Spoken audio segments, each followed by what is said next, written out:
来吧。好，你是你自愿想来住的吗？不是。哦，还不是啊。哦，是你爸爸妈妈要你来住的。嗯。原来减肥前怎么会想到去减肥的呢？看小红书上面就很多人不是都在说自己减肥吃什么吗？也就是一种盲目跟风的感觉。哎，你好像还挺有自我批判力的啊，做盲目跟风。年龄那么小的时候就出现了情绪这么大的波动啊，你怎么来看这个事情？就每个人可能都有或多或少的情绪，但是如果那些情绪被压着，没办法排解的话，他们可能就会导致就是另一场大情绪的爆发。那能说说你被压着哪些情绪？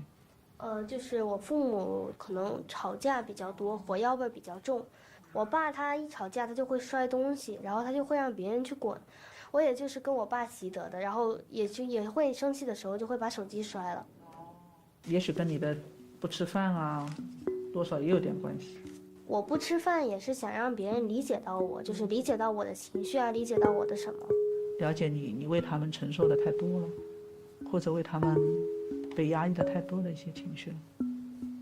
你觉得是不是这样子？像很多工人他们有表达不满的情绪，他们就会罢工。然后像我就只能通过不吃饭的方式来表达抗议。能具体说说抗议他们的什么呢？我爸他不是跟我妈吵架，就是在抽烟。抗议他对你妈不好。可以说是。还有真是感叹，就是你还是真的是非常聪明的一个孩子。我没想到在这么短的时间内，你让我可以更多的帮助你去理解到这个病原来是怎么回事。